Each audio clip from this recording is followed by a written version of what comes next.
Assalamualaikum warahmatullahi wabarakatuh. Saya Dr. Indra Pahala, dosen Fakultas Ekonomi Universitas Negeri Jakarta.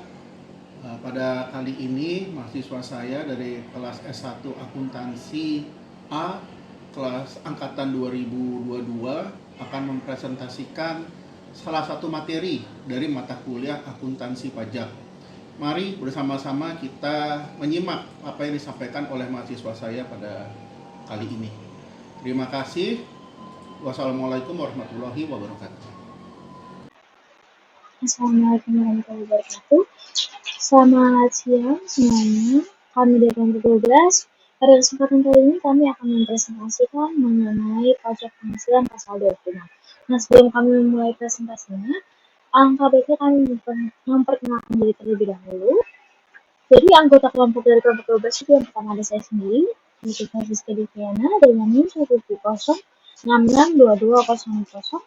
Lalu ada Rahmawati Alianisi dengan NIM 17066220029.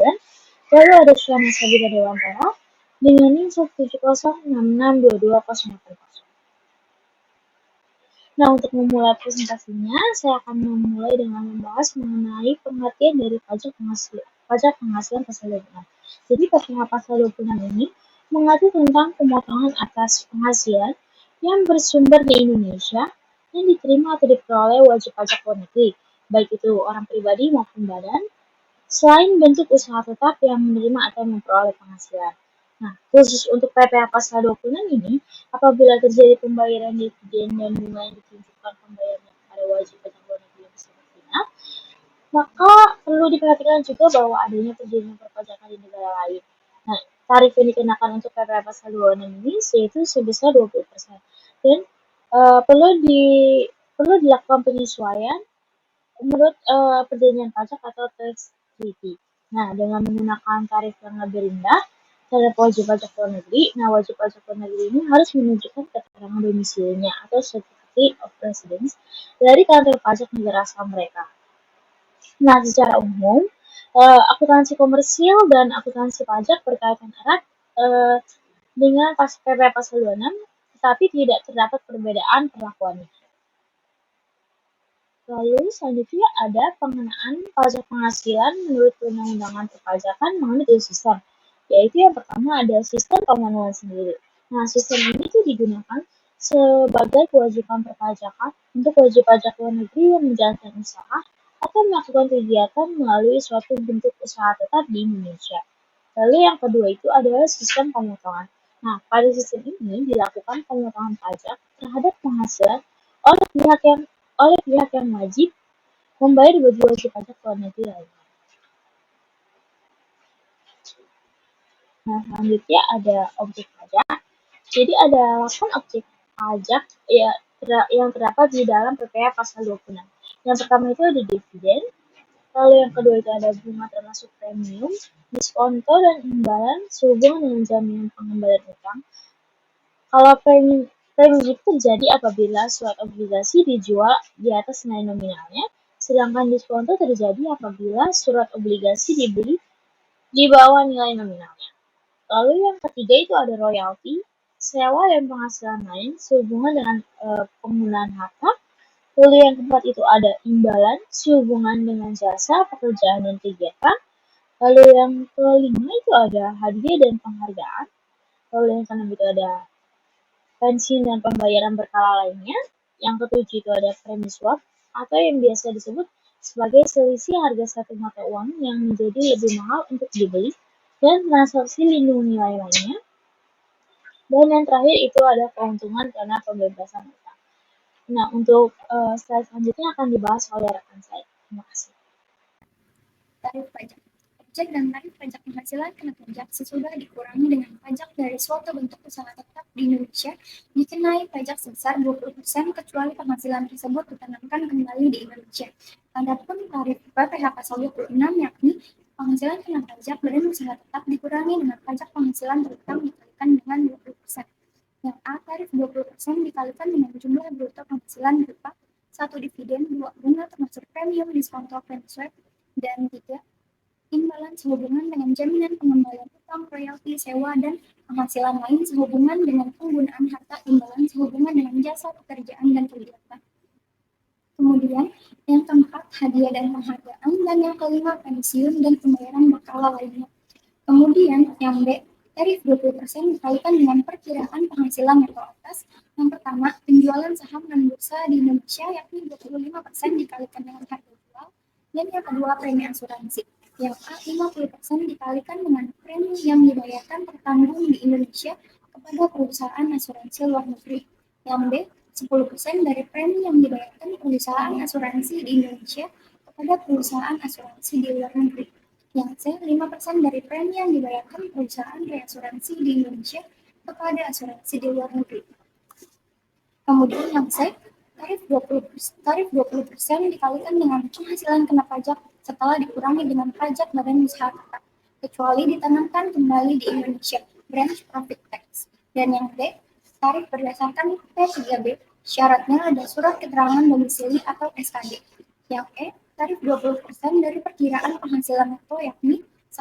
Atas penghasilan dari penjualan atau pengalihan harta di Indonesia, kecuali yang diatur dalam pasal 4 ayat 2 yang diterima atau diperoleh wajib pajak luar negeri selain badan usaha di Indonesia.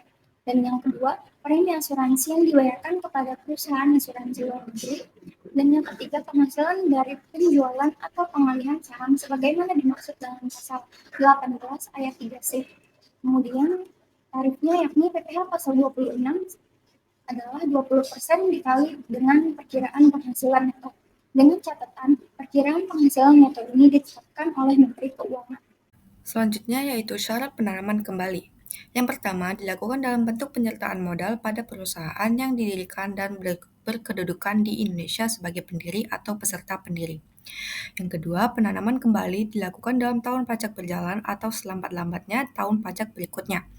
Dan yang ketiga, tidak mengalihkan penanaman kembali tersebut sekurang-kurangnya dalam jangka waktu 2 tahun sesudah perusahaan tempat penanaman dilakukan berproduksi komersial. Selanjutnya yaitu sifat pemotong. Pemotongan pajak atas wajib pajak luar negeri bersifat final kecuali yaitu yang pertama, pemotongan atas penghasilan sebagaimana dimaksud dalam pasal 5 ayat 1 huruf B dan huruf C.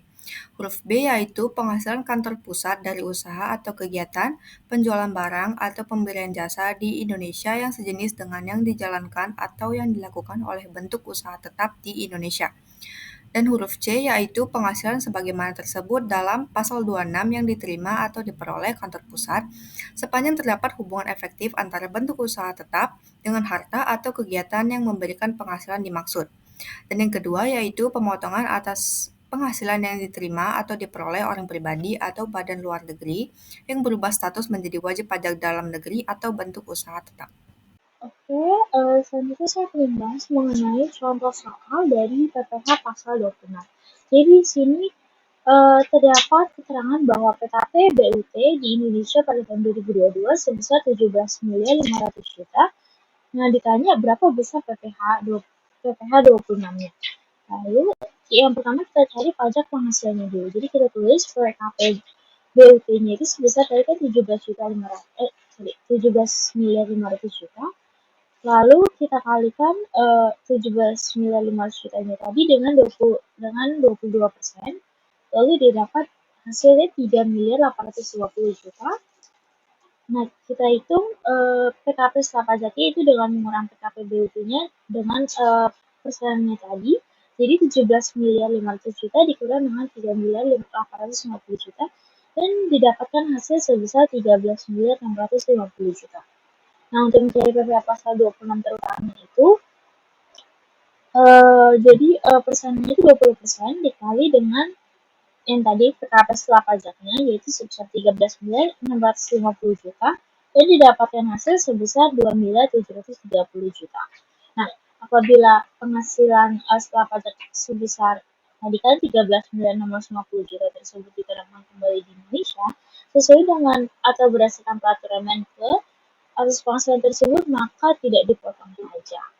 Untuk contoh selanjutnya akan dibahas oleh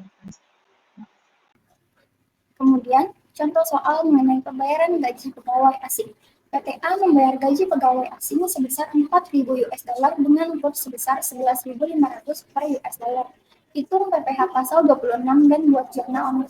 Adapun perhitungan gajinya yakni 4.000 US dollar dikalikan dengan kurs sebesar 11.500 dan didapatkan hasil sebesar 46 juta.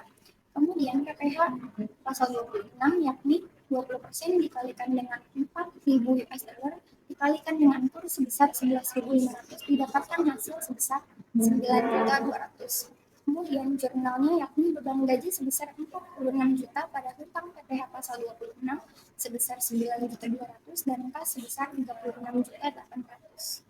Baik, selanjutnya yaitu contoh soal royalti. PT Duta Bangsa membayar royalti sebesar 600 juta rupiah kepada Microsoft Ltd, yaitu wajib pajak luar negeri untuk royalti penggunaan software selama 6 tahun. Hitung PPh 26 dan buat semua jurnal terkait. Jawabannya yaitu PPh 26 sama dengan 20% dikali 600 juta rupiah sama dengan 120 juta rupiah. Jurnalnya yaitu royalti dibayar di muka di debit 600 juta rupiah dan hutang PPh pasal 26 dikredit 120 juta rupiah dan kas dikredit 480 juta rupiah. Selanjutnya, jurnal pembayaran PPh 26 ke kas negara, yaitu hutang PPh pasal 26 di debit 120 juta rupiah dan kas dikredit 120 juta rupiah. Selanjutnya yaitu jurnal amortisasi setiap tahun, yaitu biaya royalti di debit 100 juta rupiah dan royalti dibayar di muka dikredit 100 juta rupiah. Baik, sekian dari presentasi kelompok kami pada kali ini. Mohon maaf jika ada kesalahan kata dan perbuatan. Terima kasih. Wassalamualaikum warahmatullahi wabarakatuh.